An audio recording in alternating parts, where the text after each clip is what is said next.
안녕하세요. 김기사의 전기 내비게이션의 김명진입니다. 지난 시간에 우리는 일반용, 산업용 전기요금 계산을 위해 꼭 알아두어야 될 계약 전력에 대한 이야기를 해보았습니다.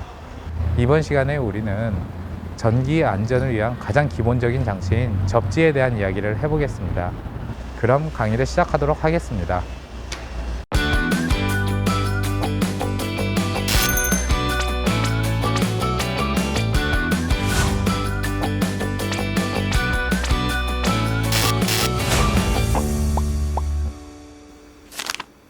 제18강 전기에서의 접지는 왜 중요할까에 대해서 강의를 시작해 보도록 하겠습니다.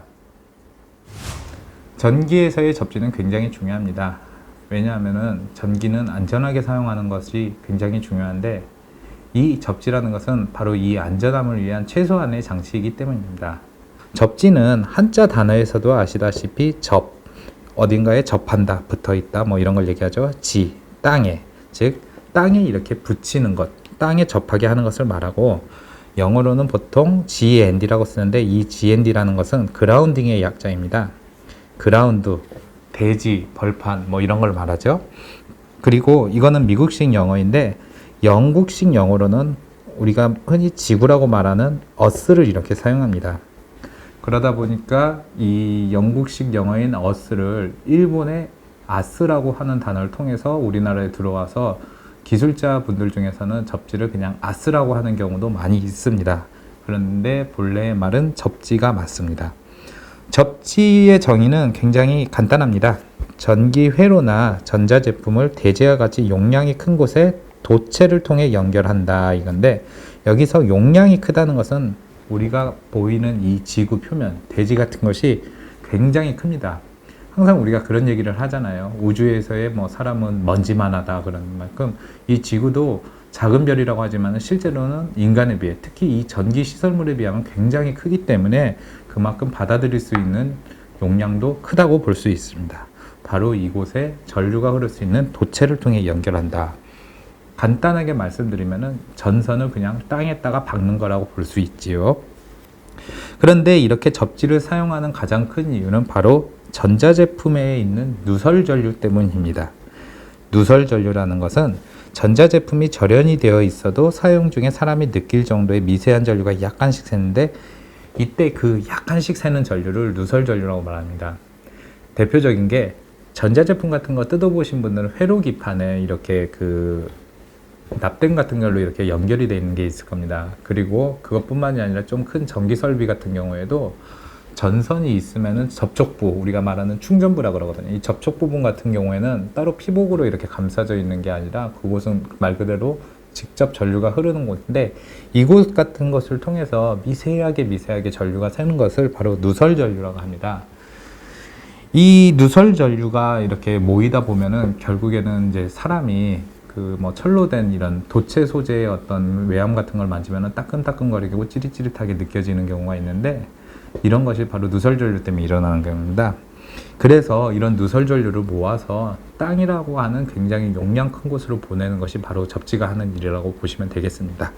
그리고 이 접지의 기호는 이렇게 생겼는데, 이 기호는 우리 많이 보시는 게 좋을 것 같습니다. 굉장히 많은 곳에서 사용되고 있고, 최소한도 전기 기술자라면 이걸 보는 순간 접지라는 것을 인식하셨으면 좋겠습니다. 이렇게 중요한 접지가 모든 전자제품마다 다 있는 게 아니고, 그리고 모든 전기 현장에서도 다 돼 있는 게 아닙니다. 그러다 보니까 접지를 확인해야 될 필요성이 있는데요. 먼저 전자제품 같은 경우에도 접지가 되어 있는 전자제품과 되어 있지 않는 전자제품이 있습니다. 이걸 간단하게 확인할 수 있는 방법으로 바로 플러그를 보시면 되는데요. 플러그에 보시면은 우리가 꽂을 수 있게 되어 있는 부분, 이 부분을 칼날이라고 하는데, 칼날 외에 이렇게 가운데 부분에 금속으로 이렇게 뭔가 갈라져서 이렇게 있다, 그러면은 바로 이곳이 접지 단자가 있습니다. 이 접지 단자가 있다는 것은 이 전자제품도 접지선이 있다는 것을 말하고요. 반면에 접지가 없는 경우에는 이곳에 아무것도 없거나 아니면은 그냥 이 칼날만 되어 있는 상태로, 대표적인 게 우리가 사용하는 스마트폰 충전하는 어댑터 같은 경우에도 따로 접지가 안 되어 있습니다. 그리고 내 집에 접지가 되어 있나 안 되어 있나 확인하기 위해서는 콘센트를 보면 되는데, 콘센트를 자세히 보시면은 이 칼날이 들어가는 구멍 외에 이곳에 금속 핀 같이 되어 있는 것, 고리같이 되어 있는데 이게 이제 플러그를 꽉 잡아주는 역할을 하는 것뿐만 아니라 바로 이것을 통해서 플러그의 접지 단자, 콘센트의 접지 단자가 서로 접촉을 해 접지 효과를 갖게 됩니다. 그런데 중요한 것은 이렇게 접지 콘센트를 설치했더라도 무조건 접지가 되어 있지 않는 경우가 있습니다. 바로 건물 자체 내에 접지가 안 돼 있는 경우에는 이렇게 접지형 콘센트를 달았다 하더라도 접지 효과를 기대할 수가 없는데요. 이럴 때는 우리가 분전함을 먼저 살펴보면은 이와 같이 녹색선이 아닌 경우에도 간혹가다 있습니다. 이렇게 접지 단자가 되어 있고 이곳에서 바로 건물 밖으로 이 접지선을 이렇게 빼서 되어 있는 경우에는 거의 됐습니다. 그게 아니라면은 콘센트를 이렇게 그 드라이버를 통해서 풀러보면은 전선에 접지선이 물려있나 안 물려있나 이걸 통해서도 확인할 수 있고요. 가장 확실한 방법은 직접 접지 저항을 측정하는 겁니다. 접지 저항이 제대로 나온다면 접지가 되어 있는 거고, 안 나온다 그러면 접지가 안 되어 있거나 혹은 접지선이 있더라도 중간에 어디서 단선이 됐거나 해서 접지 효과를 얻을 수 없는 건데, 그에 대해서는 뒤에서 자세히 설명해 보겠습니다. 그리고 이번에 이제 한국전기설비규정에서 좀 접지선에 대해서도 용어를 두 개로 나눴는데 보호도체와 접지도체라는 이야기를 했습니다. 여기서 자세히 보시면은 보호도체라는 거는 전자제품으로부터 분전함이나 아니면 이런 접지단자까지 연결하는 선, 즉 우리가 콘센트 같은 데에 있는 그 접지선을 바로 보호도체라고 합니다. 그리고 분전함이나 이런 접지단자에서 그 건물의 접지봉 혹은 철골같이 직접 이렇게 접지를 연결하는 것을 접지도체라고 이렇게 달리 불리는데, 이 두 가지 용어는 전기 규정에서도 굉장히 많이 다루기 때문에 보호도체와 접지도체의 차이점 같은 거는 우리가 알아두셨으면 좋겠습니다. 등전이 본딩이라는 단어도 이번 한국전기설비규정에서 굉장히 강조된 내용 중에 하나이고, 또 직접 전기공사를 시공하는 분들 그리고 전기기술자분들도 알아야 되는데, 등전이 본딩이라는 단어가 처음에는 굉장히 좀 어렵게 느껴질 수도 있습니다. 그래도 그럴 만한 게 한자어와 영어가 같이 섞여 있는데 하나씩 풀어보면은, 앞서 우리가 이제 전압이라는 단어, 제 강의의 첫 번째 강의에서 전압에서도 전기 위치 에너지의 차이, 전위차라는 얘기를 했는데, 이 전기의 위치의 에너지 자체가 전압과 같습니다. 이 전위를 같을 등을 쓰죠. 같게 해준다.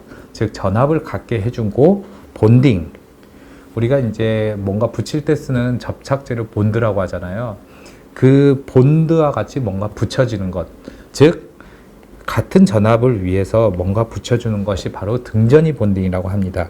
이게 무슨 이야기냐면요, 우리가 이제 건물 같은 것을 보면은 여기 위에 해당하는 곳과 그리고 뭐 철골에 해당하는 곳 그리고 뭐 콘센트 뭐 여기저기가 다 조금씩 전위가, 즉 전압이 달라요. 물론 굉장히 작은 전압이라서 우리가 뭐 찌릿찌릿 감전을 느끼거나 이러지는 않겠지만은, 이렇게 전위가 여기저기 다른데 이것을 모두 평등하게 만들어준다 그러면은 어떤 일이 있을까요?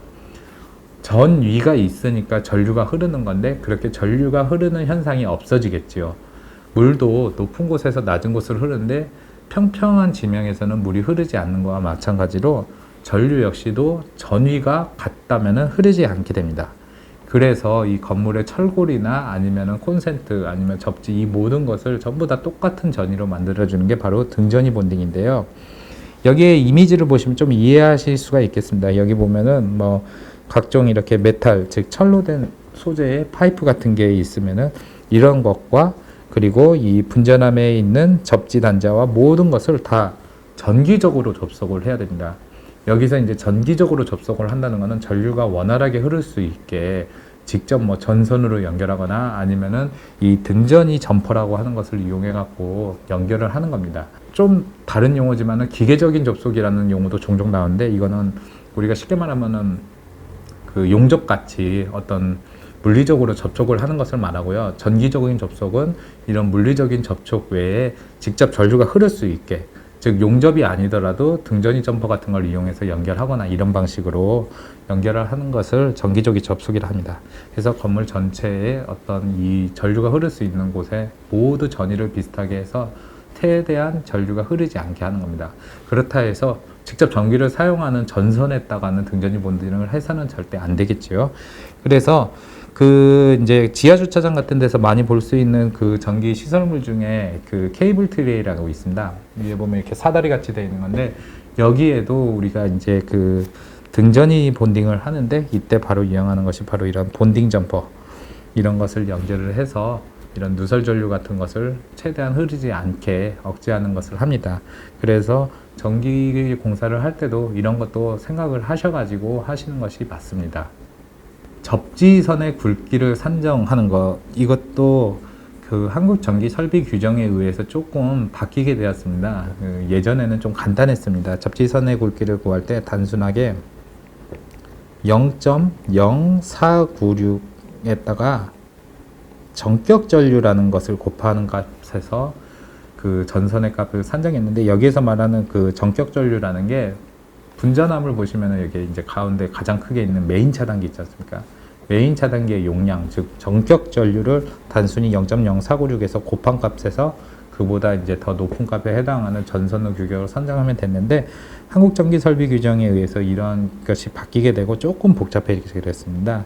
먼저 우리가 이제 그 전압선, 즉 상선이라고 하는 것의 굵기가 16 스퀘어 이하냐, 16 스퀘어를 초과하고 35 스퀘어 이하냐, 35 스퀘어를 초과하냐에 따라서 이렇게 그 또 경우의 수가 생겼는데요. 먼저 이제 전압선과 접지선의 재질이 같냐 다르냐에 대해서도 조금씩 다르게 됩니다. 뭐 접지선과 전압선이 같은 이 비닐 피복으로 되어 있는 경우에는 바로 이렇게 그 16 스퀘어 이하이면은 그대로 써도 되고, 16 스퀘어를 초과하면서 35 스퀘어 이하이면은 16 스퀘어를 사용하고, 35 스퀘어를 초과하면은 그 전압선의 절반에 해당하는 그 단면적을 이렇게 접지선으로 선정하면 됩니다. 그런데 이제 접지선과 전압선이 서로 재질이 다른 경우가 있어요. 이럴 경우에는 조금 복잡하게 그 초기 온도와 최종 온도에 따라 정해지는 계수가 이게 이제 쫙 표로 있는데, 여기에 이제 분자와 분모를 이렇게 곱해 가지고 다시 한번 이렇게 계산을 하게 되어 있습니다. 그리고 또 차단 시간이 5초 이하의 어떤 그 차단기 같은 경우에 달려 있는 경우, 웬만한 뭐 우리가 말하는 배선 차단기나 누전 차단기 같은 경우에도 이런 거에 해당하겠죠. 이런 거 같은 경우에도 접지선의 단면적을 구할 때 이 고장 전류라는 것이 있습니다. 이 고장 전류라는 것이 이게 전기가 사고 났을 때 흐르는 전류, 굉장히 큰 전류를 말하거든요. 보통 이제 단락 전류라고도 많이 합니다. 단락 사고로 인해서 대전류가 흐르게 되니까 고장 전류, 그리고 보호 장치의 동작 시간, 즉 전기 사고가 났을 때 얼마 만에 전류를 차단하는지 이 초 단위를 이렇게 대입을 하고, 그리고 이 K 역시 계수입니다. 접지선이나 절연, 기타 부위의 재질이 초기 온도나 최종 온도에 따라서 정해지는 계수. 이거는 이제 고정된 값, 상수로 있는 거고, 이 관련된 표가 이렇습니다. 여기에 해당하는 값을 분모로 이렇게 대입을 해가지고 접지선을 이렇게 굵기를 구합니다. 그래서 예전같이 직관적으로 구할 수 있는 게 아니라 좀 전압선과 접지선의 어떤 재질 이런 것도 좀 계산을 해봐야 되겠고, 그리고 또 그 보호 장치가 5초 이내 작동한다면 이런 것도 한번 고안을 해서 계산을 해야 됩니다. 그리고 예전에는 접지선 하면은 반드시 뭐 녹색을 사용해야 된다 뭐 이렇게 했는데, 지금 같은 경우에는 녹색이나 황색도 쓰는 경우가 종종 있어요. 그렇게 하거나 아니면 녹황교차라 그래가지고 녹색과 그 노란색이 같이 이렇게 교차식으로 그 비단뱀 같이 이렇게 생긴 전선도 있는데, 이런 것을 활용하게 된다 그렇게 합니다. 물론 이거는 강제적인 건 아니지만은 이것을 따르는 게 좋은 게, 공사를 나만 한다고 해서 내가 아는 게 아니라 나중에 누군가 와서 어떤 수리 같은 거나 보수를 할 때 혼돈을 제기할 수 있기 때문에 이 규정은 지켜주는 게 굉장히 중요합니다.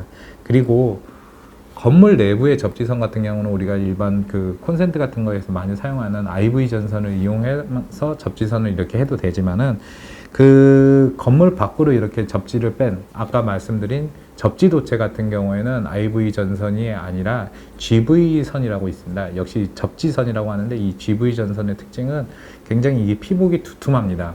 그게 외부 충격이나 아니면 습기 이런 걸로부터 그 도체를 보호하기 위해서 특별히 이렇게 피복이 두툼한데, 이런 GV 전선을 이용하는 게 좋습니다. 그리고 이 접지선을 땅에 이렇게 이제 묻다 보면은 결국 건물 밖으로 나올 때 이 접지선을 이렇게 끊어 이렇게 지는 경우가 있거든요. 이게 자기가 원치 않더라도 이제 누군가 뭐 그 구리를 팔아서 좀 어떻게 해보겠다 하는 생각에, 그래서 전선광 같은 걸로 이 접지선을 보이지 않게, 그리고 외부로부터 한 번 더 보호를 해주는 것이 좋습니다. 접지선이 이렇게 건물 밖으로 나온다, 그렇다 해서 접지가 완성되는 게 아니라 결국 용량이 큰 대지로 연결하는 것이 중요하죠. 바로 이 역할을 하는 것이 접지봉입니다. 물론 이제 접지봉 외에도 접지망을 쓰는 경우도 있고 뭐 다른 방법으로 접지를 하는 경우인데, 가장 대중적이면서도 손쉽게 할 수 있는 게 바로 접지봉인데요. 이 접지봉의 생김새는 이렇게 생겼습니다. 그리고 이게 길이가 생각보다 길어요. 한 90cm 이상인데, 제가 이제 시공할 때 보니까 대략 한 1m 정도 되는 접지봉들이 많더라고요. 이 녀석을 이렇게 그 땅에다 대고 망지 같은 걸로 위를 땅땅땅땅 두드려 가지고 땅에 깊게 묻어주는데, 그 깊이가 최소한 70cm 이상 이렇게 묻어주고, 묻으면 이제 윗부분이 이렇게 올라오게 되면 여기에다가 이제 접지도체, 접지선을 이렇게 연결을 해줘 가지고 이렇게 최종적으로 마무리를 짓는 게 맞지요. 근데 이제 이렇게 접지봉 같은 경우는 보통 이제 그 땅이 흙이나 이렇게 무르면 좀 쉽고 그 좀 효과도 잘 볼 수 있는데, 콘크리트 같은 경우는 굉장히 어려울 때가 있어요. 특히 이제 도시 같은 경우에는 접지봉을 묻기 위해서는 따로 땅을 이렇게 굴삭을 하거나 이런 경우가 있는데, 만약에 이 건물이 철골로 지어진 건물이라면은 그 철골에다가도 접지를 연결하는 방법도 있습니다.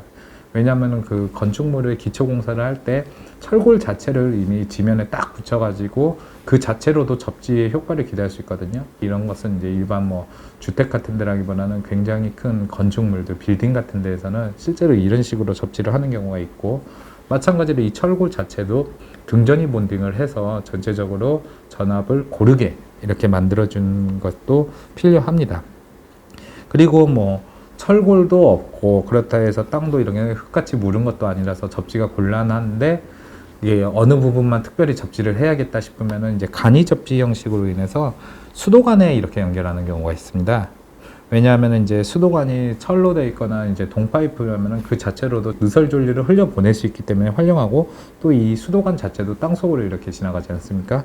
그래서 이곳에 접지선을 연결하면 접지 효과를 거둘 수 있는데, 이게 모든 수도관에서 다 그런 효과를 거둘 수 있는 게 아니라 비교적 오래된 주택에서는 가능합니다. 뭐 우리가 이제 오래된 아파트에 녹물이 나온다 이런 것이 바로 이 수도관이 부식이 돼서 녹물이 나오는데, 녹물이 나오지 않는 1996년 이후에 지어진 아파트 같은 경우에는 이 철골이 아닌 뭐 PVC관을 이용한 상수도관을 놓기 때문에 따로 이렇게 이제 접지선을 물린다 하더라도 접지 효과를 전혀 기대할 수가 없습니다. 그렇기 때문에 이 수도관 같은 경우를 이용해서 접지하는 방법도 있고, 뭐 예전에는 이제 도시가스관을 이용해서 이렇게 접지를 하는 경우도 있었다고 해요. 그리고 실제로도 이제 뭐 자기 편의상 그렇게 하시는 분들이 있는데, 실제로 이렇게 하는 게 굉장히 위험한 게, 결국에는 이 누설 전류로 인해서 이 파이프 자체가 조금씩 부식이 되는데, 이 부식으로 인해서 가스가 새는 경우가 있을 수 있고, 여기에다가 이제 전류와 부딪혀서 단락사고가 나면 대형 폭발 사고를 일을 수 있기 때문에 가스관에 접지를 하는 것은 현재는 금지가 되어 있습니다. 그래서 예전에는 그렇게 접지를 했다 하더라도 지금은 그렇게 해서는 안 된다는 것을 알아두셨으면 좋겠습니다. 접지가 얼마나 잘 되어 있냐, 이게 우리가 육안으로 확인하는 것은 사실상 거의 불가능하죠. 실제로 이 접지가 잘 되어 있냐 안 되어 있냐의 기준은 바로 이 접지 저항이라는 것을 통해서 알 수가 있습니다. 저항이라는 것은 전류가 흐르는 것을 방해한다고 했는데, 접지 저항이라는 건 결국 땅 속으로 이렇게 가고자 하는 그 누설 전류가 얼마나 방해 물질이 많냐 적냐를 통해서 알 수 있습니다. 당연하지만 누설 전류는 땅으로 잘 보내야죠. 즉 접지 저항값은 낮을수록 접지가 잘 되어 있는 거라고 볼 수 있습니다. 그래서 접지 저항을 측정하는 방법은 접지 저항계를 이용하면 됩니다. 간혹가다 이제 뭐 그 테스터기 같은 걸 이용해서 뭐 전압을 재보고 이래서 접지가 잘 돼 있냐 안 돼 있냐 파악하는 경우도 있습니다. 실제로 그 접지의 전압을 쟀을 때 전압이 굉장히 낮게 나오면은 접지가 잘 된 거라고 파악은 할 수는 있지만은, 이거는 이제 언제까지나 이제 정식으로 이렇게 접지 저항을 재는 게 아니고, 정확하게 접지를 알고 싶으면 접지 저항계를 통해서 재는 게 맞고요. 그리고 실제로 우리 이제 전기공사 업체 같은 경우는 사용전 검사 같은 걸 할 때 그 접지 저항을 한국전기안전공사 같은 데서 이렇게 측정을 할 때도 많이 이렇게 접지 저항 값을 보고 합부를 결정하는데, 이때 이용하는 방법이 간이 접지 저항을 하는 방법입니다.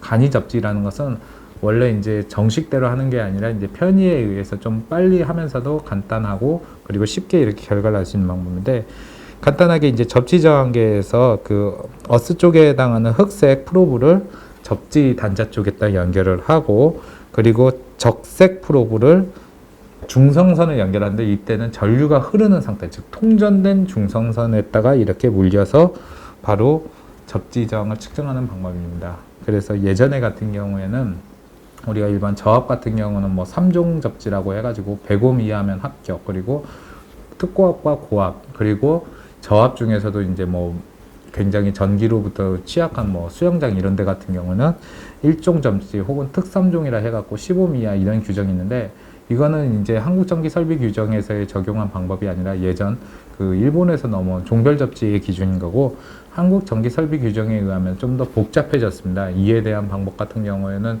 좀 관련된 서적 같은 것을 통해서 직접 알아보시고 또 이제 전기안전공사에 문의를 하면서 그 해당되는 접지값보다 적게 나오게 접지를 시공해야 된다는 것을 꼭 알아두셨으면 좋겠고요. 그리고 이제 그 전기안전공사에서 이제 측정한다고 하는 간이 접지 측정 방법 말고 원래 이제 그 제대로 하는 방법으로 그 전이철을 이용한 3단자법, 그리고 홀라우슈 브릿지법 같은 게 있습니다. 이런 거는 이제 주로 이제 전기 자격증, 특히 기사나 산업기사 같은 데에서도 이를 통해서 접지 정각 같은 걸 구하는 것이 문제로 나오니까 이론적인 공부 같은 것은 좀 해보시는 게 좋을 것 같습니다. 좀 전에도 이야기를 했다시피 이 접지 저항이라는 건 낮으면 낮을수록 좋습니다. 높게 나오면은 누설 전류가 원활하게 흐르지 않기 때문에 그렇죠. 그래서 접지 저항을 낮추는 방법은 굉장히 중요한데, 먼저 이 땅에 이렇게 접지봉을 묶게 되는데 이때 접지 저항값이 낮추는 방법 중에 하나가, 이거는 좀 인위적일지는 모르겠지만은 토양의 수분 함량이 많을수록, 즉 물기가 젖어 있는 땅일수록 고유 저항값, 그러니까 접지 저항 자체도 낮아지게 됩니다. 그로 인해서 이렇게 비가 많이 오는 그 장마철이 있는 6월, 7월 같은 경우에는 상대적으로 접지 저항이 좀 낮게 나오고, 반면에 이제 좀 건조하고 그리고 땅이 이제 좀 얼어붙어 있는 그 12월, 1월 이런 혹한기 같은 경우에는 접지 저항이 같은 땅이더라도 좀 더 높게 나옵니다. 그리고 인위적으로 접지 저항을 낮추는 방법 중에 하나가 접지극의 길이를 최대한 길게 한다. 이게 뭐냐? 그 접지봉 같은 것을 지금 우리가 아까 말했듯이 90cm 이상인 건데 이것을 좀 더 길게, 그만큼 이제 더 깊게 묻어야겠죠. 더 깊게 묻고, 그리고 접지극을 벽렬로 여러 곳에 설치한다. 이게 무슨 얘기냐면요, 하나의 접지봉만 박았는데 접지 조항이 안 나온다. 그러면은 이를 벽렬로, 예를 들면 한 4곳 정도를 이렇게 더 묻어보자. 그러니까 3곳을 더 묻어서 4곳을 이렇게 묻어보자 하면은 그냥 단순하게 이렇게 직렬로 연결할 게 아니라 이 모든 것이 서로 다 겹치게, 이걸 벽렬로 연결하는 거거든요. 이런 식으로 뭐 3개를 묻는다. 그렇게 된다 하더라도 이 3개 그냥 하나로만 이렇게 연결해서 끝내는 게 아니라 이 3개가 모두 다 접속이 될 수 있게 여기저기 많이 붙게 하는 방법. 그리고 접지선의 굵기를 굵은 것으로 조치한다. 이거 같은 경우에도 우리가 전선만 생각해도 비슷합니다. 전선을 굵은 걸로 조체를 하면은 전압 강화가 덜 일어난다 했잖아요. 마찬가지로 접지선도 굵은 걸로 더 조체를 하게 되면은 그만큼 이제 누설 전류가 원활하게 흐를 수 있고, 그렇게 하는 방법도 있습니다. 그런데 보통 이제 이렇게 하는 방법으로도 정말 안 되는 곳이 있습니다. 대표적인 게 이제 제주도 같은 경우에는 땅 자체가 화산섬이다 보니까 이제 현무암 재질로 있고, 그리고 이로 인해서 접지저항이 정말 안 나오는데 이때는 그 화학 재료를 만들어진 접지저항 저감제라는 게 있습니다. 이곳에 전해성 화학 물질을 이용해 가지고 직접 접지저항을 인위적으로 낮추는데, 이런 것을 땅에다가 이렇게 이제 살포를 하고 나서 접지봉을 묻는 방식으로 이렇게까지 이렇게 접지를 잡기 위한 방법이 있습니다. 뭐 여러 가지로 해도 참 안 나오는 경우가 많은데, 사실 우리 이제 전기공사 하시는 분들 입장에서는 이 접지저항 잘 나오게 하는 게 정말 일이라고 하고, 또 어떻게 보면 토목공사에도 가까울 정도로 땅을 파다가 안 나오면 다시 메꾸고 다시 또 딴 데 가서 파고 이러는데, 그래서 이걸 단순하게 이렇게 하기보다는 좀 더 좀 머리를 써가면서 효율적으로 일을 하는 게 좋을 것 같습니다. 그리고 제 개인적인 경험인데, 근처에 뭐 전주가 있거나 이러면은 그 전주에서 나오는 어떤 그 변압기 접지선이 있지 않습니까? 그 근처에다 접지봉을 이렇게 박고 접지저항을 재면은 좀 접지저항이 높게 나옵니다. 그래서 저 같은 경우는 애초에 시공할 때 그 변주라 그러죠. 변압기가 달려있는 전주, 변주 인근에다 접지봉을 박지 않고 변주로부터 가장 멀리 떨어진 곳에 최대한 가서 접지봉을 박는 식으로 해서 접지저항을 낮추는 방법, 이런 식으로도 해결을 하고 있습니다. 접지에 대한 것은 이제 이론적인 것도 간단하고 뭐 실무적인 것도 크게 어려울 것은 없지만은 굉장히 중요하고, 이 원리가 무엇이고 또 접지 저항을 낮추는 방법 같은 경우는 실무에서도 중요하기 때문에 우리가 좀 이런 걸 자세히 알아보는 것도 중요하다고 생각합니다. 이번 시간에 우리는 전기 안전을 위한 가장 기본적인 장치인 접지에 대한 이야기를 해보았습니다. 다음 강의에서는 전기를 사용하는 곳에서는 꼭 볼 수 있는 분전반에 대한 이야기를 해보겠습니다. 그럼 다음 강의에서 뵙겠습니다.